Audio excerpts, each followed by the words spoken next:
Ritu expenditure or saving in the ratio 5:2. Her income is increased by 12% and expenditure is also increased by 14%. By how much? The savings increases అన్నాడు. Savings increases. ఇది చూడండి, savings అనుకుందాం first. Expenditure అవుతుంది, ఇదేమవుతుంది savings అవుతుంది. రెండు కలిపితే మనకి ఏమవుతుంది ఇన్కమ్ అవుతుంది. ఓకేనా?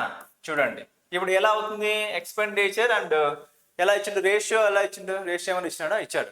ఏమన్నాడు? Expenditure and saving ratio is equals to 5:2 అన్నాడు. ఇదేమైందంట 5:2 అయింది అన్నాడు. ఇదే కదా చూడండి ప్రాబ్లం, గట్టి మంచిగా ఆలోచించండి. ఇదేమైంది ఎక్స్పెండిచర్, ఇదేమవుతుంది సేవింగ్, రెండు కలిపితే ఏమవుతుంది ఇన్కమ్ అవుతుంది. అర్థమైంది కదా? ఇన్కమ్ అయితే వాడు ఇచ్చింది కదా రేషియో, ఏమన్నాడు expenditure and saving ratio is equals to 5:2 అన్నాడు. అది వరకు క్లారిటీ ఉంది కదా? నెక్స్ట్ మనం చూడండి.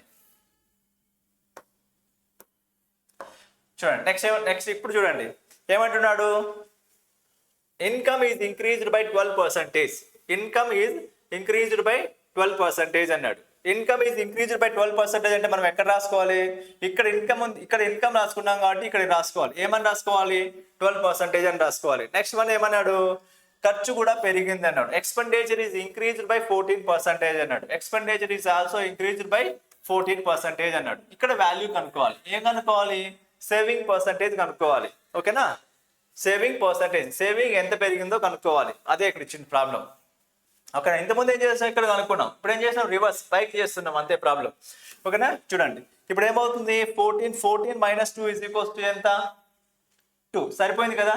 అలాంటప్పుడు ఇక్కడ చూడండి ఏమవుతుంది 12 - 5 చేయాలి. 12 - 5 ఇస్ ఈక్వల్స్ ఎంత ఉండాలి? 7 ఉండాలి. ఓకేనా? అంతే.